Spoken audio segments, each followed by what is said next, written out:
As you know, with each release of IBM Cognos software, we continue to focus on quality and performance, and IBM Cognos Business Intelligence version 10.2 is no exception. When we first brought Cognos Business Intelligence version 10 to market, we introduced the dynamic query capability. At the core of dynamic query is a powerful 64-bit in-memory query engine that drives high-performance queries on relational databases and on cubes from Cognos software and other sources. In Cognos Business Intelligence version 10.2, we have extended dynamic query with dynamic cubes, which deliver in-memory acceleration to provide lightning-fast interactive analysis over terabytes of data in a star or snowflake structured data warehouse. Dynamic Cubes is also aggregate aware, so it partners with your data warehouse to put the right work in the right place. Dynamic Cubes comes with an aggregate advisor that recommends and instantly applies optimized aggregates to help you achieve optimum performance. Dynamic Cubes improves performance for dimensional style reporting over relational data by pre-caching metadata and by using both in-memory and database aggregates. What really sets our offering apart from other solutions is that the data aggregates, which are the main driver of dynamic cube performance, can be easily customized. In this demo, we've built a dynamic cube against TCP-DS, the Transaction Processing Performance Council's Decision Support Benchmark Standard, with a 1 terabyte scale factor with approximately 3 billion rows in the fact table. Once the cube has been modeled and started, you can monitor various cube metrics such as the aggregate cache hit rate or the last metadata load time, under 12 minutes for the cube to start, which was loading over 20 million dimension attributes. Let's look at a workspace that has some reports running against this dynamic cube. For example, here's a bubble chart that represents the top 100,000 customers. At the top right, here's a chart that shows gross profit across the income band. Looking at the seemingly identical columns, you could argue that this chart has limited value. Let's update it so I can give you an idea of some of the performance improvements from an authoring perspective.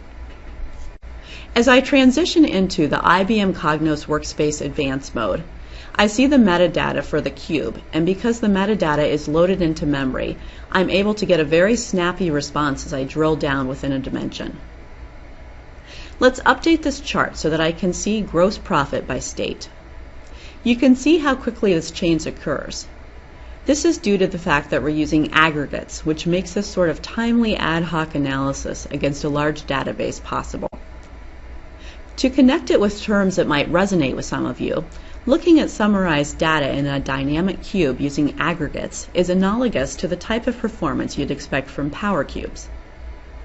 But what if I want to drill down to the detailed level? For example, I can see that New York's gross profit is lower than all the other states, and I want to drill down to the store level to see which store is suffering. I can do this, and all I'm doing is using aggregates. I didn't need to spend a fortune on hardware and load every single data value into memory. So how are these aggregates defined? And what if I want to update the aggregates? Within Dynamic Query Analyzer, which is a tool used to analyze queries for optimization, I can launch the Aggregate Advisor. I select the cube, and from there I am prompted to set some limits based on the amount of data and my environment. As for the time, the longer the advisor runs, the more effective the recommendations will be. For this example, which is a relatively small cube, I've set low limits and a short 5-minute limit. Here's where it gets interesting. By selecting the checkbox at the top, I can analyze the workload logs of the cube as well as the model, and I can ask the advisor to recommend aggregates that will improve performance for a specific user, package, or reports. In this example, I select the gross profit reports that were running earlier.